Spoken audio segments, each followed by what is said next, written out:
The quiet before the storm. It was supposed to be just another flight. Sundar Pichai sat by the window of the sleek corporate jet, a warm paper cup of tea in his hands, watching the clouds roll past as the engines hummed a steady song. He had given so many talks over the past month that he couldn't even remember which city he was leaving now. All he wanted was to land quietly, hug his children, and sleep. But somewhere between the silence of the sky and the gentle rattling of the tray table, something felt wrong. It began with a smell. Sharp, bitter, metallic. Sundar frowned and looked up from his notebook. The flight attendant at the front seemed nervous, whispering into a phone. Behind him, the pilot's voice crackled over the speaker. "Ladies and gentlemen, we're experiencing a small technical issue. Please remain seated and keep your seatbelts fastened." That sentence should have been ordinary. But Sundar caught the tremor in the pilot's tone. It wasn't the kind of calm he was used to hearing. It was the kind of calm someone uses to stop themselves from screaming. He looked around. There were only 6 other passengers on board, all business people in suits. One mother with a sleeping baby, and an old man clutching his hat like it was the last thing he owned. Nobody spoke, but everyone's eyes searched each other, silently asking, "Is this serious?" Sundar's phone buzzed. A message from his wife. "Can't wait to see you tonight. Kids painted a big sign for you." He stared at the words, then at the cabin door. Just then, the plane jolted. Sharp, sudden, like the air itself had turned solid. A scream from the back. Overhead bins burst open, and a bag tumbled down, spilling papers everywhere. The baby woke up crying. The flight attendant rushed down the aisle, trying to calm everyone, but her face was pale. Sundar's teacup slipped out of his hand and rolled away under the seats. The smell of burning wires grew stronger. The pilot's voice came again. "We're going to make an emergency landing. We're losing altitude. Brace position as instructed." This time, no one mistook the fear in his voice. Sundar felt a chill creep into his bones. He wasn't afraid of flying, but this was different. The plane began to descend too fast, the engines whining louder than before. The clouds outside were dark now, heavy with storm. Lightning flashed somewhere far away. The old man started praying softly in his seat. Sundar's hands tightened on the armrest, knuckles white. Inside his head, memories flickered. His first day at Google, his mother's smile, his father fixing a broken radio, his daughter running to him with paint-streaked fingers. He thought about how fragile everything was. Then, with a deafening roar, one of the engines sputtered and stopped. The plane tilted violently to the left. People screamed. Sundar's seatbelt cut into his stomach as the aircraft dropped. He glanced out the window and saw, to his horror, mountains looming below, jagged and unwelcoming. They were too close, far too close. The flight attendant shouted at everyone to keep their heads down, but Sundar couldn't tear his eyes away from the ground rising to meet them. For a few endless seconds, there was nothing but the sound of metal, straining, and people crying. And then the wheels slammed onto earth. Hard. The entire cabin shook like a toy in the hands of a furious child. Luggage flew everywhere. The lights went out. A window cracked. The smell of smoke filled the air. But somehow, impossibly, the plane skidded to a stop in the middle of what looked like an abandoned strip of cracked asphalt, surrounded by trees. The cabin was full of groans and gasps, but they were alive. Sundar sat there, heart hammering, chest heaving, his fingers still gripping the armrest. He couldn't move yet. The world outside was strangely quiet. Then the door opened. The flight attendant motioned for everyone to move. The baby was crying. The old man stumbled out. One by one, they filed off the plane, into the humid night air. When Sundar stepped onto the tarmac, his shoes touched the ground softly, like he was afraid it would disappear beneath him. But what he saw next made his blood run cold. The pilot, the same man who had guided them safely through the storm, stood in front of the plane, staring at the trees ahead. He didn't speak, didn't move. His hands hung limp by his sides. And beyond the trees, faintly visible were shadows, human shapes standing perfectly still in the darkness. Watching them, Sundar squinted, trying to make sense of it. Then, one of the shadows took a step forward, into the dim light, and Sundar froze. Because it wasn't just a stranger. It was someone he recognized. Someone he hadn't seen in years. Someone who was supposed to be dead. And as the figure raised its hand and beckoned him into the forest, Sundar felt something shift inside him, a quiet knowing that his life was about to change forever. And deep in his chest, he felt both fear and something else he couldn't name. The man in the shadow. Sundar stood at the edge of the cracked runway, his feet rooted to the ground, though his whole body wanted to turn and run. The air smelled of smoke and wet earth.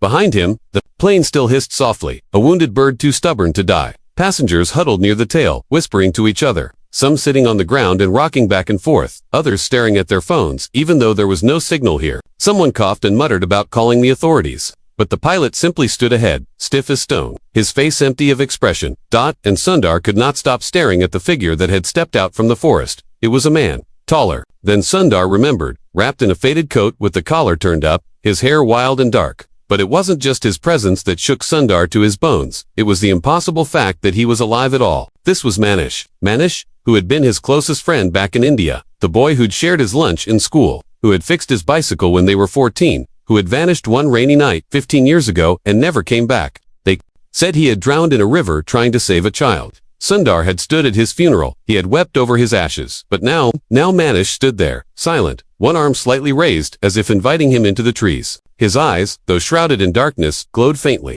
with a strange intensity that made Sundar's stomach tighten. The others didn't seem to notice.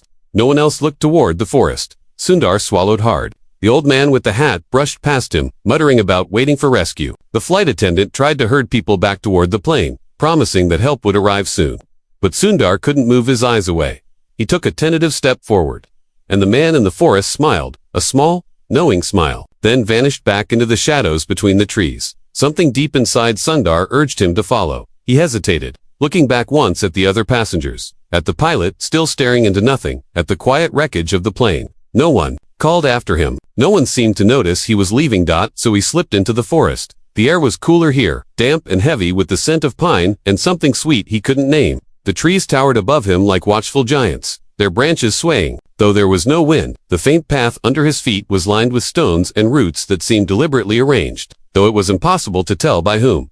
He followed the faint sound of footsteps ahead, soft, deliberate though. He never quite caught sight of Manish. Every few steps he thought he saw the tail of his coat or the curve of his shoulder just beyond a tree, but every time he turned there was only darkness. That as he walked deeper, memories began to press into his mind. He remembered Manish laughing under the banyan tree, chalk dust on his face from the blackboard. He remembered the last argument they had over nothing, really, and how they never got to make it right before Manish disappeared. He remembered lighting incense at his funeral pyre, hands shaking. Sundar clenched his jaw. This didn't make sense. None of it did. The path grew steeper.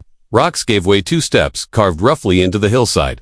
The trees began to thin, revealing glimpses of moonlight above. Somewhere far behind him, he thought he heard the faint hum of the airplane engine sputtering back to life. But here in the forest, time felt slower, heavier, like the air itself was holding him back.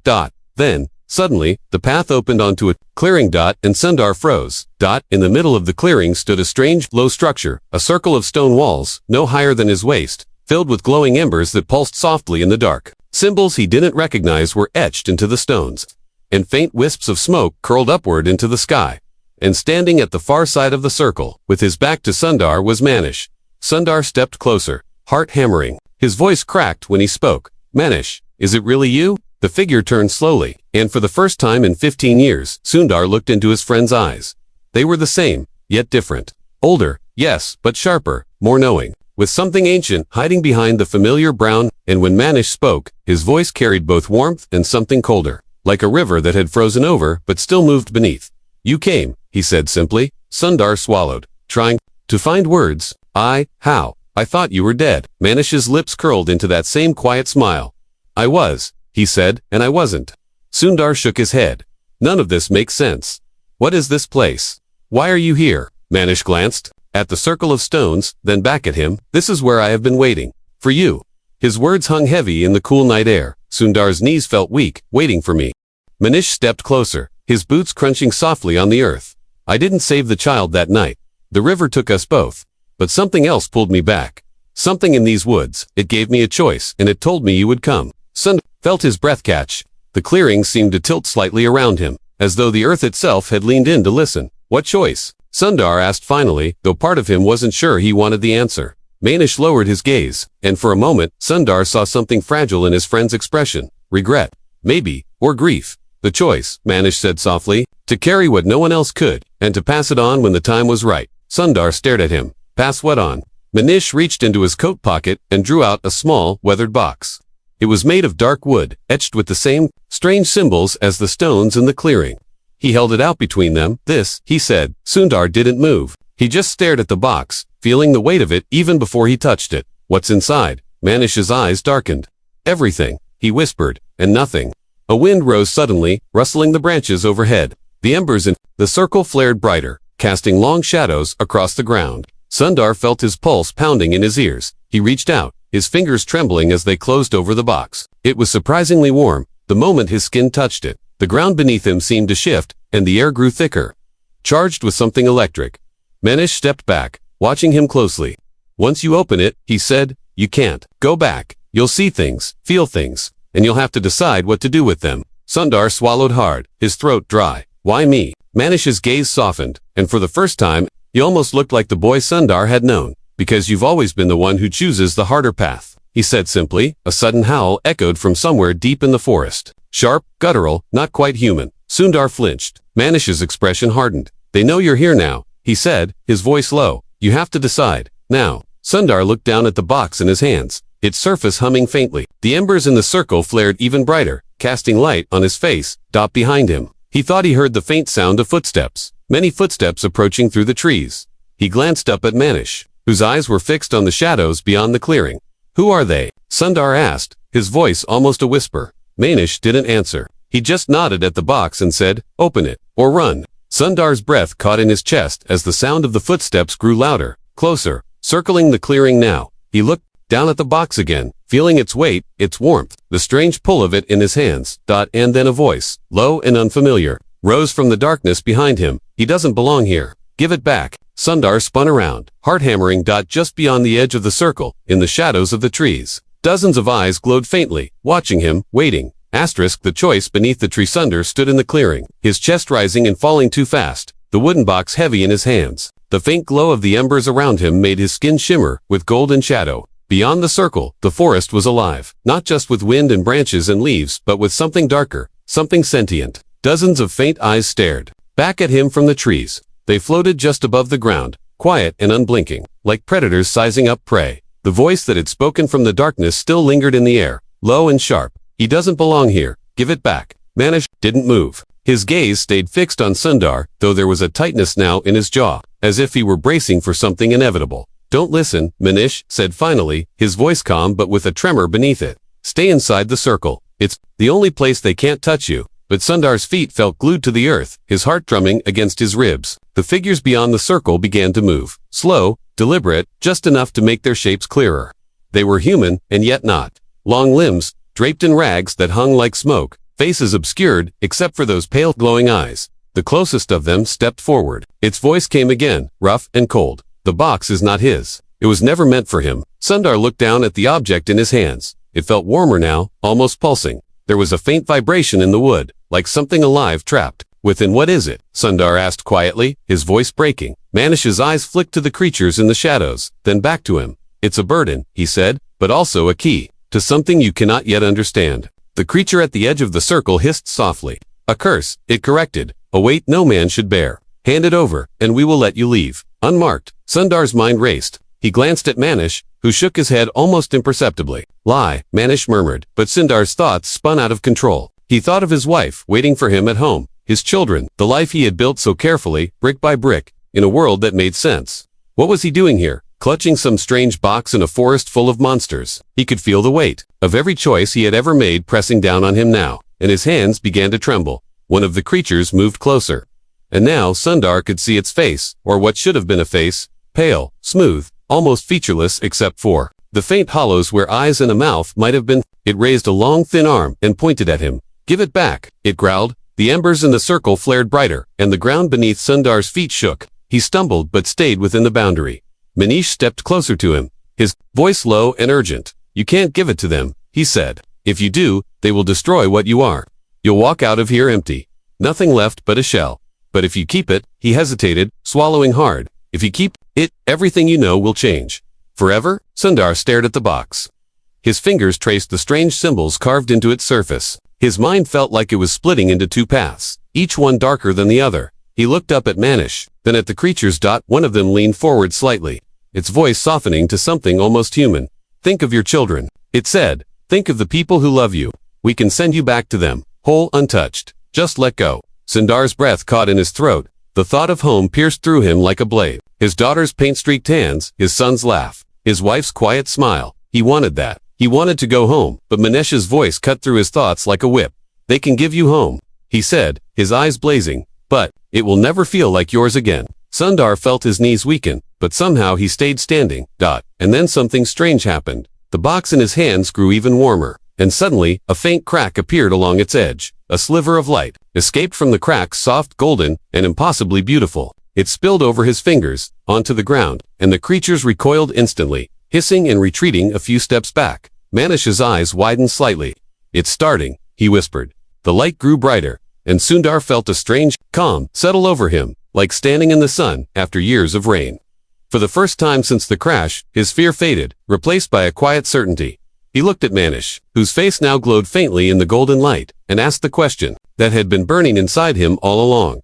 "What happens if I open it?" Manish swallowed hard, his voice barely audible over the hum of the box. "You'll see," he said. Sundar closed his eyes for a moment, feeling the heat of the light on his skin, and then he began to pry the box open. Immediately the air around him shifted, growing thick and heavy, as though the entire forest had sucked in a breath. The creatures screamed, not words, but a sharp, high sound that split the night. They darted back, hiding their eyes from the light pouring out of the box. The stones in the circle shook, the embers roared into flames. Sundar's hands trembled, but he didn't stop. The crack widened and more light spilled out. Not just light, but something else. Something that made his skin tingle and his chest ached on memories not his own, flashed in his mind, of mountains and rivers he had never seen, of ancient battles fought in the sky, of hands reaching out through darkness to grasp he gasped, almost dropping the box, but held on.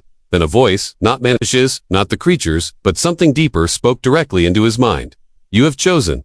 The box snapped fully open, and the clearing exploded in light. Sun fell to his knees, shielding his face as a warm wind roared through the forest, tearing at the branches, scattering the creatures like dry leaves. Their cries faded into the distance. When the light finally began to dim, Sundar opened his eyes. The box was empty now, but it no longer felt heavy. In fact, it felt as though some invisible weight had been lifted from his chest, and for the first time in his life, he felt whole. Manish knelt beside him, his face wet with tears. "You did it," he said softly. "You kept your soul." Sundar looked at him, confused. What happens now?" Manish reached out and touched his shoulder gently. "Now," he said, "you walk a different path."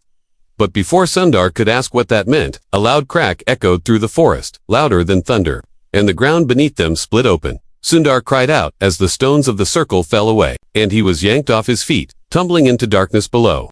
The last thing he saw was Manish's face above him, growing smaller and smaller as he fell, and Manish's voice calling after him, "Remember who you are." Then everything went black. The place beneath the earthfall seemed endless. Sundar's body twisted in the void, weightless and helpless, his breath torn from him by a wind that was both hot and cold at once. He tried to scream, but no sound came out. Blackness rushed past him on all sides, but sometimes, just for an instant, flashes of strange shapes appeared around him, jagged towers of stone, rivers of glowing blue, stairways hanging in midair. He squeezed his eyes shut, feeling his stomach churn. The wooden box still clutched tight in his hands, though it no longer glowed. Then, as suddenly as it began, the fall stopped. He landed hard on what felt like sand, the impact knocking the air from his lungs. For a moment he simply lay there, gasping, his palms scraping against fine, dry grains. When he finally dared to open his eyes, the sight that greeted him made his chest tighten.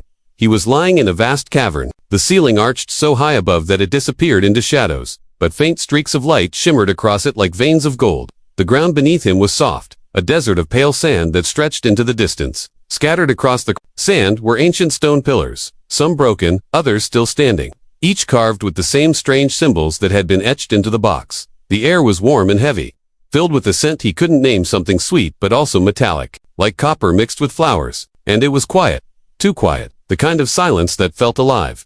Sundar slowly rose to his knees, still clutching the empty box. His fingers brushed over its surface, and for the first time, it felt cold. His voice cracked when he finally spoke, though the sound seemed to vanish into the cavern before it could echo. "Manish." No answer. He stood up, shaky, turning in a slow circle, trying to make sense of where he was.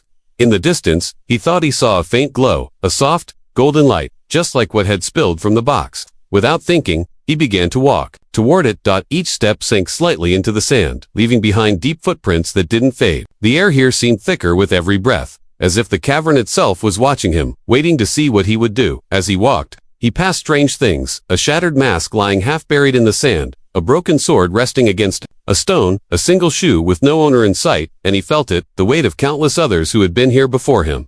When he finally reached the source of the light, he stopped in his tracks. Ahead of him was a doorway tall, impossibly tall, carved directly into the stone wall of the cavern. It glowed faintly at the edges, and on its surface was a single symbol, the largest he'd seen yet, etched deep and smooth. The light pulsed softly, as if breathing. He reached out and pressed his palm against it. The stone was warm, and the moment his skin touched it, the light flared. The doorway began to open, not outward or inward but downward, sinking into the sand with a sound like 1,000 whispers. Beyond the door was a hall. And in the hall stood figures. Rows and rows of them, lining the walls on either side. They were not like the creatures in the forest. These were statues, or at least they looked like statues at first. Each one was shaped like a person, but taller, more regal, draped in long robes, hands clasped in front of them. Their faces were covered by smooth masks, each mask slightly different, some smiling, some weeping, some stern. As Sundar stepped through the doorway, the temperature dropped. The sand gave way to cool stone under his feet, and the faint scent of flowers disappeared, replaced by something sharper like burning incense. He walked slowly down the center of the hall, feeling the eyes of the statues, though they had no eyes following him. At the far end of the hall was a raised platform, and on the platform stood a single figure, not a statue, a woman. She was tall, her presence almost painful to look at, draped in robes of black and gold that shimmered faintly, even in the dim light. Her face was hidden behind a white mask with no expression at all. She stood perfectly still, as though she had been waiting forever. Sundar froze at the base of the platform. The woman raised one hand, and the door behind him slammed shut. The sound of it echoed like thunder through the hall. Then she spoke, and her voice was both gentle and terrible, like silk stretched over steel. "You have opened what was not meant to be opened," she said. Sundar swallowed hard, his throat dry. I didn't know," he said quietly. The woman tilted her head slightly. "You chose anyway, even without knowing. And now you stand here." Sundar's hands tightened around the box. "What is this place?" "This is what lies beneath," she replied. "Beneath the world you thought you understood. Beneath the choices you thought you made. This is where all the paths converge." He stared at her, trying to find meaning in her words. "What do you want from me?" he asked finally, his voice breaking. The woman began to descend the steps of the platform, her robes whispering across the stone. She stopped just in front of him. Even with her mask, Sundar could feel the weight of her gaze. "You carry it now," she said softly, "what he carried before you. What countless others carried before him." She reached out and gently touched the box in his hands. "It is not simply a burden, it is a promise." Sundar shook his head slightly, confused and afraid. "A promise of what?" The woman turned and gestured at the walls of the hall. "Look." Sundar followed her gesture and saw the statues were no longer still. They were moving, ever so slightly, their hands unclasping, their heads turning, their masks cracking just enough to reveal glimpses of light underneath. And he understood, in a rush of terrible clarity, that they were not statues at all. They were the ones who had come before him, the ones who had carried the box, the ones who had made the choice, and now it was his turn. His knees felt weak. He sank to the floor, clutching the box. The weight of all their eyes, their stories, their sacrifices pressing down on him like a mountain. The woman crouched in front of him, her voice suddenly tender. "You can refuse," she said. "You can leave this hall, and the burden will pass to another. But if you choose to stay, you will not be the same." Her words hung in the air, and Sundar felt his heart ache with the weight of them. He thought of the forest, the clearing, the creatures, the golden light. He thought of Manish, his face in the dark, whispering, "Remember who you are." He thought of his family, their smiles, their warmth, and he thought of the strange calm that had settled over him when he first opened the box, the feeling that for once, he was exactly where he was meant to be. Slowly, he looked up at the woman, and though his hands trembled, his voice was steady when he spoke. "I stay." For the first time, the woman's mask cracked, just slightly, and a faint, warm light escaped from beneath it.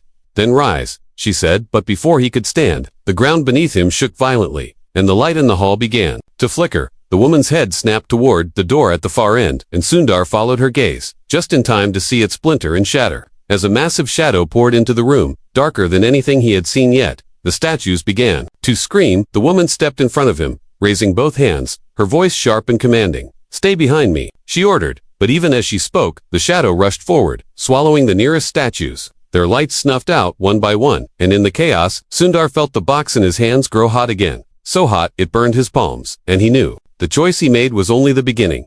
The darkness that remembers shadow came like a storm. It poured through the shattered doorway in thick, rolling waves of black, swallowing the light as it moved, blotting out the golden glow of the hall. Sundar stumbled backward, clutching the burning box, his chest heaving as the statues nearest. The door screamed thin, high cries that cut through the air before they were snuffed out. The woman stood in front of him, arms outstretched, her robes flaring around her, as if caught by some invisible wind. She chanted something low and steady, her voice like stone grinding on stone. But even as she spoke, Sundar could see her hands shaking. The shadow hit the platform at the far end of the room and reared up, towering over everything. Its shape was impossible to follow, shifting, breaking apart, coming back together. One moment, like a beast, the next like a man, the next like something he could not name at all. Dozens of faint eyes opened within it, each a pale pinprick that stared directly at him. Then the voice came. Not from the woman, not from the statues, not even from the air, but from inside him. You have what belongs to me, it said. Sundar dropped to his knees, pressing his hands to his ears, even though he knew that would do nothing. The voice was not sound, but presence filling his chest. Rattling his bones, the woman took a single step forward, her head high, her mask glowing faintly, now with cracks of golden light. He is chosen, she said firmly. You cannot take it back. The shadow twisted violently, and the ground beneath Sundar's feet cracked. All choices can be undone, it hissed. The woman's voice rose in a sharp command. Open the box again. Sundar's eyes snapped to her. What? It's empty. Open it, she shouted, her mask flashing so bright now that he had to look away. His hands shook as he fumbled with the wooden lid. Heat seared his palms, but he pried it open anyway, and this time the inside was not empty. Light burst from the box again, but it was different now. Stronger, heavier, not just gold but streaked with silver and deep red, swirling like fire and water at once. It poured upward, washing over the statues, igniting them one by one, until their masks glowed white-hot, and they began to move. The shadow recoiled, its eyes narrowing, its form collapsing inward as if trying to shield itself from the light. Sundar staggered backward as the box grew heavier in his hands, the glow spilling over his arms, wrapping around his fingers like threads. He felt it, something ancient, something alive, pushing into him through his palms, racing up his veins, filling him with memories that were not his. He gasped as visions flashed behind his eyes. Manish standing at the river's edge, reaching for him through the water. The circle of stones in the forest, glowing brighter and brighter. The statues in the hall, one by one, handing the box to the next. The woman kneeling before a black doorway just like this one, her mask cracking as she whispered words. He could not understand. He staggered to his feet, clutching the box, and looked at the shadow. It was shrinking now, retreating toward the broken door, but its eyes still burned, full of rage. The woman's voice came again, softer this time. Finish. As Sundar's chest heaved, his whole body felt like it was on fire. His feet moved on their own, carrying him toward the center of the hall, closer to the place where the shadow's edge still writhed against the stones. The statues had formed a ring around it now, their masks bright with light, their hands raised, as if to hold it in place. The shadow screamed, a horrible scraping sound that vibrated in the air, in Sundar's ribs, in the walls themselves, but it could not move. The woman climbed the platform again, her hands raised toward the ceiling. The cracks in her mask widened, and the light beneath grew so intense it hurt to look at her. You are the last, she called down to him. You are the keeper now. You must bind it. Sundar stared at the box in his hands, which now felt impossibly heavy, as though it contained not just light but all the weight of the hall. The statues, the voices, the choices of everyone who had come before him. How? He called back, his voice breaking. Your hands, she said. Your heart. The shadow let out another roar. And for a moment, Sundar could see its true form. Not just darkness, but something worse. Its body was made of countless shapes, pressed together. Faces, arms, eyes, all reaching outward, all screaming silently, all bound into one. His stomach turned, but he took a step closer anyway. The box pulsed once more in his hands. And then, he understood. It was not just a container. It was a mirror. It held the choices, the burdens, the regrets of everyone who had ever faced this thing and lived. And now, it asked the same of him. He took a deep breath and stepped into the circle of statues, directly before the shadow. Its eyes focused on him, and he felt its presence pushing into his mind, trying to pull his memories from him, trying to make him forget why he was here. But he held tighter to the box. With a quiet prayer to no one in particular, to his family, to Manish, to himself, he opened the box one final time, and this time he did not look away. The light that poured out was blinding. The shadow screamed, its many faces twisting and collapsing inward, the blackness tearing apart into threads that the light caught and pulled into the box. Sundar's arms burned as if fire had replaced his veins, but he didn't let go. The statues around him raised their hands higher, their light merging with his. The woman on the platform raising her voice in a language he could almost understand. Bit by bit, the shadow unraveled, its eyes flickering out one by one, until only silence remained. And then, with a sound like the final breath of a dying storm, the last of it was drawn into the box. The light faded, the hall was quiet. Sundar stood in the center of the circle, shaking, clutching the box, now sealed again, its surface dark and still. He fell to his knees. The statues lowered their hands and bowed their heads. The woman descended from the platform and knelt before him. You have done what they could not, she said softly. Sundar looked up at her, exhausted, confused, his voice little more than a whisper. What happens now? She touched his cheek, gently, and for the first time he saw her face, a faint glow beneath the broken mask. Warm and full of sorrow. Now, she said, you learn what it means to carry the light. She rose and turned toward the far wall of the hall, where the shadow had come in. Another doorway now stood, this one shimmering gold, its edges alive with gentle light. She gestured toward it. "Your path continues," she said. But, as Sundar turned his eyes to the door, something stirred behind him. A faint whisper rose in the air, a voice he knew too well. Manish's voice. "You're not finished yet," it said. Sundar froze, his fingers tightening on the box. Slowly he turned his head, and there, in the shadows at the edge of the hall, stood Manish. Alive, smiling faintly, but his eyes glowed with the same faint, dangerous light the shadow had carried. The face of the keeper Sundar stood in the middle of the great hall, the sealed box cradled in his arms, its weight heavier now than ever before, not from the shadow it contained, but from what he knew it meant. The golden doorway shimmered ahead, quiet and patient, promising something beyond his understanding. But behind him, just beyond the circle of statues, Manish waited. Manish's faint smile remained, but his eyes glowed now with the same pale cold light that had burned inside the shadow. His figure seemed sharper here than in the forest, more defined, as though the darkness that lived within him had finally grown bold enough to show itself. "You did well," Manish said softly. His voice was still familiar, warm, even, but underneath it there was a resonance, like two voices speaking at once. "Better than I expected, better than I could have done." Sundar stared at him, unable to speak at first. His throat felt tight, his chest heavy with both grief and confusion. You were with them," Sundar finally managed to say. "All along, you were part of it." Manish tilted his head slightly, and for a fleeting moment, Sundar caught a glimmer of regret in his friend's face.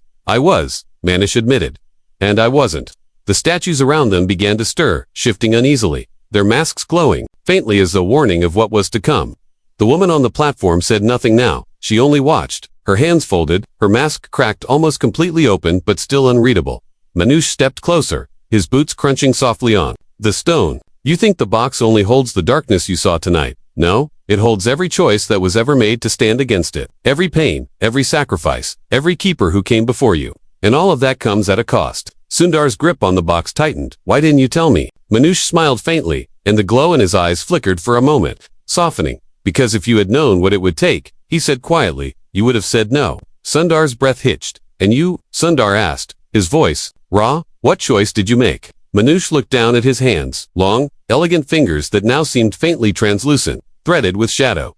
"I said yes," he replied, "but I wasn't strong enough to finish. I let it take me. I became what you fought tonight." The words sank into Sundar's chest like stones. He felt the weight of them settle inside him, the understanding that the darkness had not simply been an enemy outside of him but something that could live inside anyone, even Manish, even himself. "So what happens now?" Sundar asked finally, though he feared the answer. Manish's faint smile faded, replaced by something sharper, colder. "Now," Manish said, stepping closer, "you give it to me." The statues flared brighter at once, and the woman on the platform spoke at last. Her voice was quiet but commanding. "He is no longer worthy," she said. "He chose to fall." Manish's eyes narrowed, and for the first time his calm cracked. "And yet," he hissed, "I am still here." The air grew heavy, again, sharp and electric, and Sundar felt the box in his hands begin to grow hot, the faint hum of it rising to a low roar. He could feel it pulling at him now, not just from within but from Manish's gaze, from the shadow still coiled around him like a serpent. The statues moved in closer, forming a ring around them both, their masks glowing brighter, their hands raised as if to shield Sundar. Manish stopped just outside the circle, his face tight with something between anger and sorrow. "You don't understand yet," he said. "You can't keep it forever. It will hollow you out. It always does. Better to let me take it." But Sundar shook his head. His hands still trembled, but his voice was steady now. "You already gave in," he said. "You let it take you. If I give it back to you, it wins." Manish's eyes flared, and his form seemed to grow darker, his outline blurring like smoke. "You think you can carry it?" he growled. "You think you're stronger than me?" Sundar's chest ached with grief, but he stood his ground. "No," he said, "but I can try." Manish let out a sound that was somewhere between a laugh and a sob. "Then you're a fool," he whispered. And with that, he lunged forward. Crossing into the circle of statues, the air screamed around them as the two men met, the box between them glowing so brightly it hurt to look at. Sundar felt the full force of Manish's darkness pressing against him now, cold and relentless, clawing at his mind, trying to convince him to let go. But beneath it, he could still hear another voice, faint but steady, the voice of the woman on the platform, the voice of the statues, the voice of himself. "Remember who you are."